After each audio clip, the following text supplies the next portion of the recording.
Dan yang saya inginkan, saham saya diambil, kembalikan saham saya dulu. Itu yang nomor satu.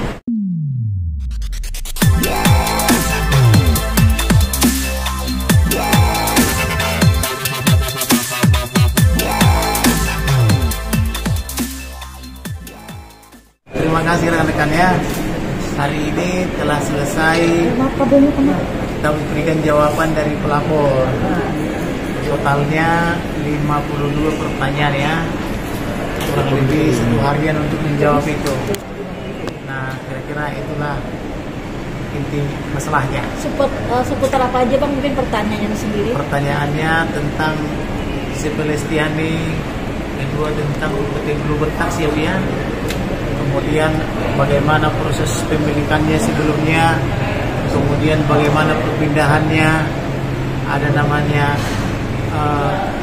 pemilik zero ya, pemegang pengurus, kemudian ada pesero gitu loh.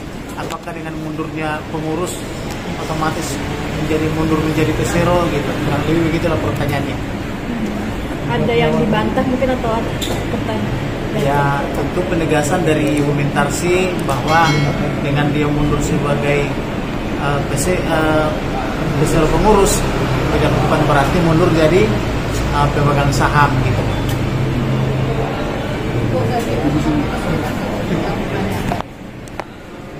Pertanyaannya sih tidak ada kesulitan karena ini yang ditanya itu hal-hal yang memang sudah ada di akte.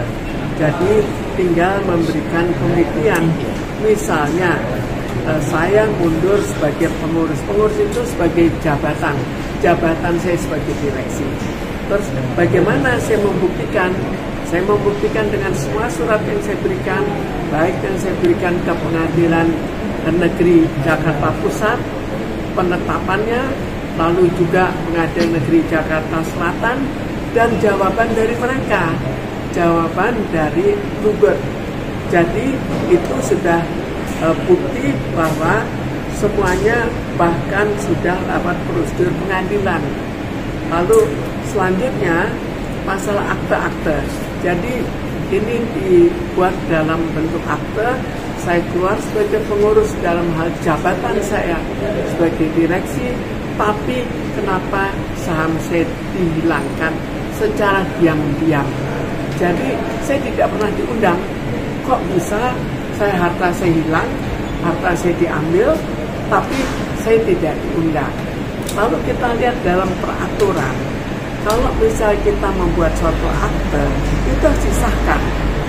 Dalam hal CV, disahkan ke Pengadilan Negeri Jakarta Pusat. Tapi ini tidak disahkan. Artinya apa? Kan sudah tidak sah. Tapi yang tidak sah itu dilanjutkan lagi. Dilanjutkan menjadi rubah. Supaya menghilangkan jejak, namanya tadinya CV Lestiani, diganti menjadi PT CV Lestiani. Tapi kita lihat kembali, PT itu bagaimana? Dia mengatakan peningkatan status dari CV menjadi PT. Maka ada dua segi yang harus dibuktikan. CV harus dibuktikan dan didaftarkan di Pengadilan Negeri Jakarta Pusat. Ini tidak didaftarkan, jadi tidak terdaftar, tidak dilegalisasi. Jadi artinya apa? Pengadilan Negeri Jakarta Pusat tidak mengakui. Kemudian dia menjadi PT.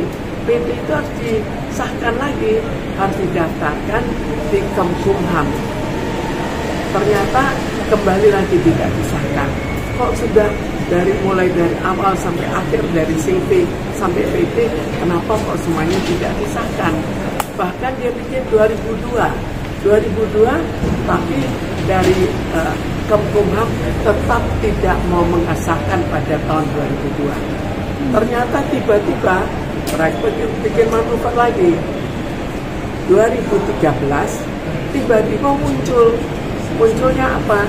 Semua hilang, itu secara sah disahkan. Kalau sebelumnya tidak sah, tapi setelah itu betul-betul disahkan. Sekarang kita lihat bagaimana cara pengesahannya. Pertama, lewat PTCP itu sebetulnya sudah jelas tidak sah karena Kemkumham juga mengakui itu tidak sah.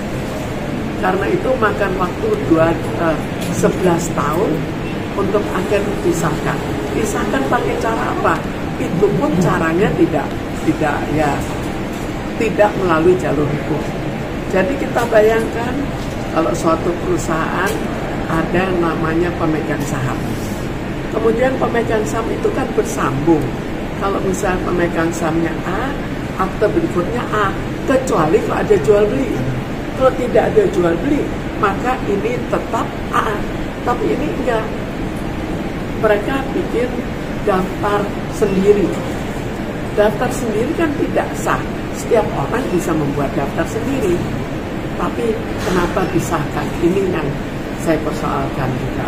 Oke, Bu Mintarsi, tadi pertanyaan, adakah yang menyinggung para pemilik pemegang saham? Salah satunya mungkin nama Indra Priawan sendiri.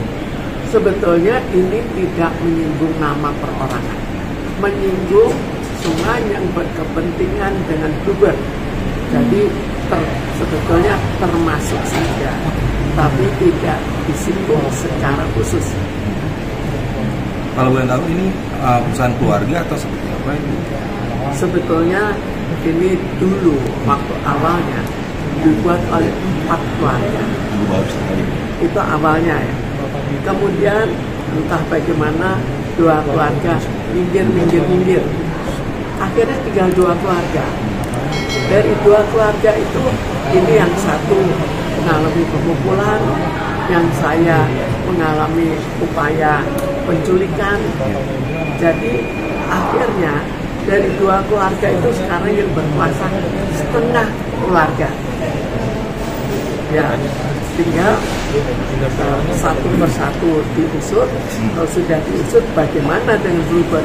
Itu go public. Bagaimana dengan orang-orang yang punya saham? Ibu, jika kalaupun damai, apa yang diinginkan Ibu sendiri? Sebetulnya ini kan belum tahap akhir. Jadi yang saya inginkan, saham saya diambil, kembalikan saham saya dulu. Itu yang nomor 1. Setelah dikembalikan, baru kita hitung-hitungan berapa sih hartanya. Masa saya nggak punya data apa-apa sudah bisa menghitung, kan juga susah. Lebih baik kembalikan dulu saham ke saya, kemudian kita ambil auditor dari luar, baru kita hitung berapa yang seharusnya dikembalikan ke saya dan apa hubungannya dengan saham-saham yang dijual ke masyarakat. Bang, beberapa saksi, maksudnya yang terlapor kan berada di luar negeri nih saat ini. Nah, ini gimana Bang nanti untuk selanjutnya, Bang? Saksi bagaimana? Yang terlapor maksudnya kan berada di luar negeri sekarang. Oh, jadi begini, dimanapun mereka, termasuk di luar negeri, tentu ada upaya hukum untuk itu. Misalnya, kalau memang sengaja dia pergi ke luar negeri, bisa masuk daftar pencarian Interpol. Nah, tapi saya rasa tidak mungkinlah dia ke luar negeri dalam keadaan perusahaan begini, karena perusahaan itu bisa saja kita ambil kalau dia pergi ke luar negeri. Tapi saya rasa Bluebird seharusnya tidak begitu. Ini adalah kakak beradik dengan yang pemilik Bluebird, ibu ini juga pemilik Bluebird. Nah, seharusnya dibicarakanlah baik-baik, dibicarakan kekeluargaan.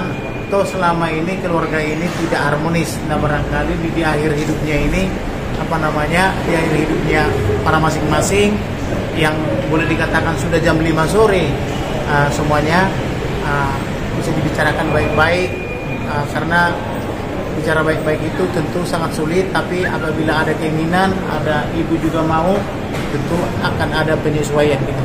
Akankah ada agenda pemanggilan Bang nanti untuk? Ada, kalau memang dia tidak datang, ada di luar negeri, bisa red notice gitu. Kalau modus penghilangan sahamnya seperti apa? Modus penghilangan sahamnya, pertama Bluebird ya, CP Lestiania. Jadi ibu ini punya saham sepertiga, kemudian tingkatkan statusnya. Jadi PT Bluebird, PT CP Lestiania. Nah, setelah PT hilanglah hak ibu ini. Nah, dari CP menjadi PT hilang haknya.